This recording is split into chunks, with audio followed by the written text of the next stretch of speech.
আসসালামু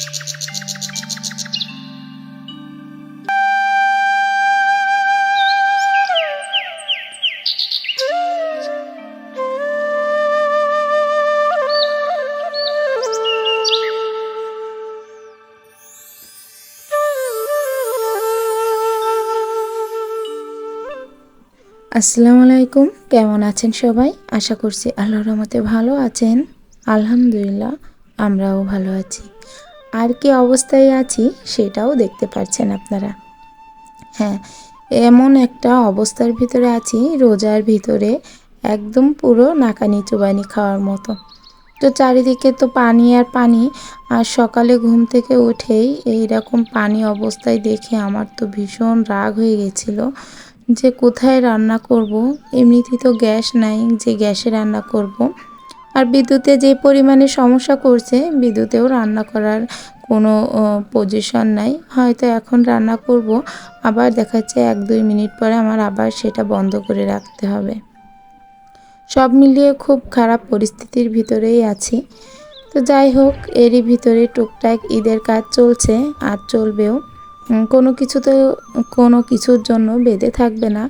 তো সকালে যে অর্ডারটা করেছিলাম, মানে আগে টেলার্সের কাজটা কমপ্লিট করলাম। একজনের সালোয়ার কামিজটা আগে তৈরি করে নিয়েছিলাম, নিয়ে তা ওটা ভাঁজ করে রাখলাম। ভাঁজ করে তারপর রুমের ভিতরে যাতে কাদা না হয়, যতদূর সম্ভব চেষ্টা করি যেন রুমের ভিতরে কাদা না হয়। তো একটু পরিষ্কার রাখার এবং একটু পরিপাটি রাখার চেষ্টা করি। তার ভিতর নিজের যে একটু ছোট ছোট কাজ আছে।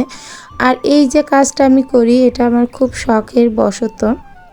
আমার খুব ভালো লাগে অন্যকে দিতে। নিজে পেতে যতটুকু ভালো না লাগে, তার থেকে সব থেকে ভালো লাগে অন্যকে দিতে।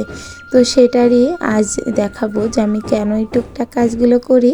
আমার শখের কিছু কিছু মানুষকে উপহার দিতে আমার খুবই ভালো লাগে।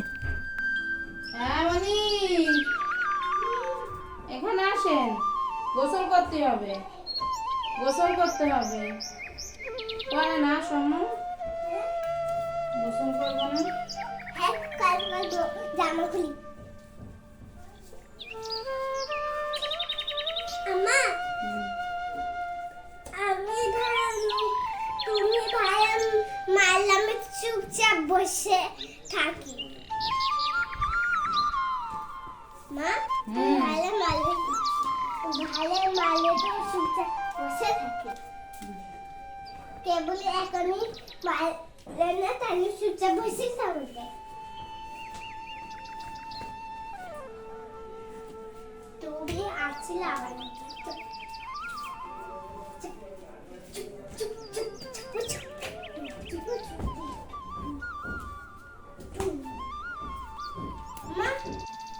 বাবুর রুমটা একদমই অগোছালো রয়েছে। আর ছেলেটা তো ওর গতকাল রাত্রে পড়েছে, পড়ার পরে আর এইগুলো গোছায়নি। আর ও এই যে আমি একটু টুকটাক করে গুছিয়ে দিই, যখন একটু বকাঝকা শুরু করে দিই তখন হয়তো নিজে নিজে গোছাই। কিন্তু নিজের থেকে যে গোছাই সে তেমনটা বলবো না, ততটা বড়ও এখনও হয়নি। তবুও যতটুকু সম্ভব আমি যদি একটু বলি যে তুমি ডোবার টেবিলটা গোছাও, তাহলে গোছাই, নয়তো গোছাই না। তো যাই হোক, আমি যখন রুমটা গোছাচ্ছি আর ওরাও কেউ আশেপাশে নাই, সেই কারণে আমি ওর টেবিলটা আজকে গুছিয়ে দিলাম। আর একটা বই পড়লে 10টা মেলাবে, এটা একদম ছোটোবেলা থেকেই ওর অভ্যাস। একটা যদি পড়ে তো সেখানে 10টা বই মিলিয়ে সারা খাটের পরে টেবিলের পরে করে রাখবে। তো এটা একটু কষ্ট হয়ে যায়। আর রোজা থেকে তো বারবার একই কাজ করতে ভালো লাগে না। তার উপরে বাজার নিয়ে এসেছে এবং গতকাল মাছ নিয়ে এসেছিলো। তো সেই মাছটা ধরে আমি ডিপের ভিতরে পুরে রেখে দিয়েছিলাম, যে ওই মুহূর্তে কোটার সময় ছিল না। তো আজকে একটু ভাবছি যে না, ওটা ভিজিয়ে রাখবো। আর এইদিকে একটু মাছের মাথা ভিজিয়ে রেখেছি, যে মাছের মাথা দিয়ে ডাল দিয়ে মুড়ো ঘন্ট করব। আর এই যে ভেন্ডি আজকে আর ভাজি করব না, কেননা ভাজি থেকে চচ্চড়িটা আমার বাসায় খাই ভালো। আমার বাসার সদস্যরা সব এই ভাজিটার থেকে চচ্চড়িটা একটু পছন্দ করে। আর মাছ দিয়ে চচ্চড়ি করলে খেতে আমারও বেশ ভালো লাগে। তো এই কয়টা ভেন্ডি কুটে নিচ্ছি, আর এর ভিতরে একটা আলু দিয়ে দিব, দিয়ে একটু সরিষা বাটা দিয়ে সুন্দর করে পেঁয়াজ রসুন দিয়ে একসাথে বেটে নিয়ে, তো এটা যদি চচ্চড়ি করি তাহলে কিন্তু খেতে বেশ ভালো লাগে। আর অনেকে হয়তো যারা আমার পুরনো ভিউয়ার্স তারা ফলো করেছেন যে রোজার মাসে আমার একটু মাংসটা কম কেনা হয়েছে। তো যে কোনো সাধারণ মাসে আমি তো প্রায় হচ্ছে 10 থেকে 15 কেজি মাংস লাগে আমার। তো কেন রোজার মাসে হয়নি, আসলে মূলত প্রথম সত্যি কথা হচ্ছে আমার হাজব্যান্ড রোজা পড়ার আগেই অনেক টাকার মাছ কিনে ফেলেছিল, প্রায় 3 থেকে 3.5 হাজার টাকার মাছ। তো অত মাছ হচ্ছে যদি ফ্রিজে রেখে দিই তাহলে কিন্তু বেশি একটা ভালো লাগবে না, স্বাদ লাগবে না খেতে। তো সে কারণে হচ্ছে ওনার মাংসটা একটু কম কিনতে বলেছিলাম। আর তাছাড়াও রোজা থেকে মাংস ভাত হয়তো অনেকের ভালো লাগে, কিন্তু আমার তেমন একটা ভালো লাগে না। সবসময় মশলা জাতীয় তরকারি খেতে এবং রান্না করতেও তেমন একটা ভালো লাগে না।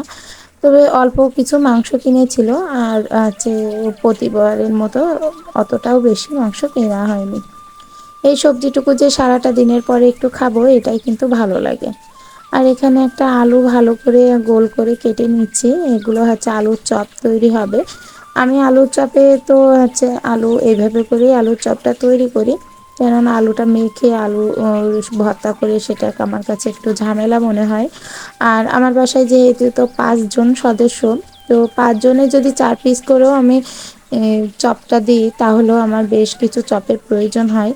তো সেই ক্ষেত্রে ভাবলাম যে আরও তো বাচ্চা কাচ্চা আছেই, দেখা যাচ্ছে একটার জায়গায় আরও 2-3টা নিয়ে নিল। তো সে কারণে আমি এইভাবে করে প্রতিদিন চপ করি, তাতে করে আমার বেশি চপও হয় এবং আমার বাসার সদস্যরাও বেশ খুশি হয়।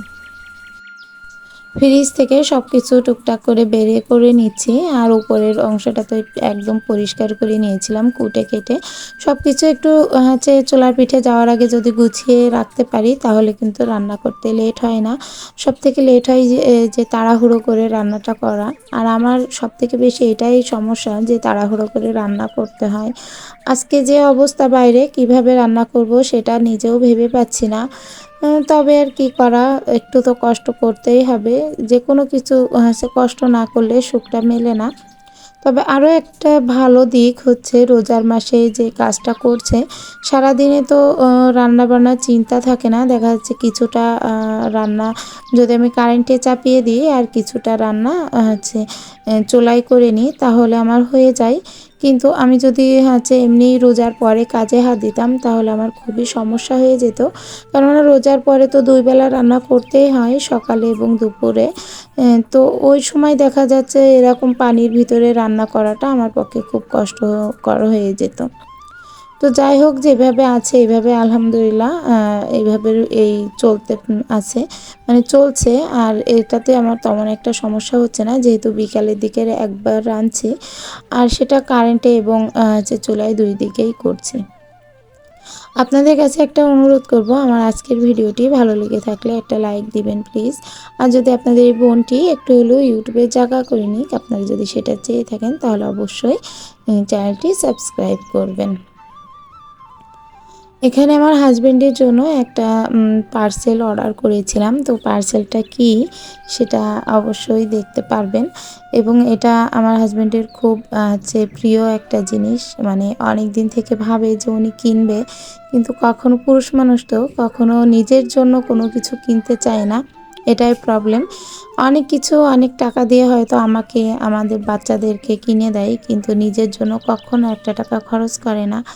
তো আমি যে টুকটাক হচ্ছে একটু হলেও ইনকাম করি, অনেকে আমাকে বলে কেন করো, হাজবেন্ডের চাকরি আছে, টাকা আছে, তো কেন তুমি এই কাজটা করো। তো হয়তো এই ছোট ছোট কিছু হাসি এবং ছোট ছোট কিছু খুশিটা আমি উপহার দেওয়ার জন্য হচ্ছে এই টুকটাক ইনকামটা করে থাকি, বিজনেসটা করি আর কি।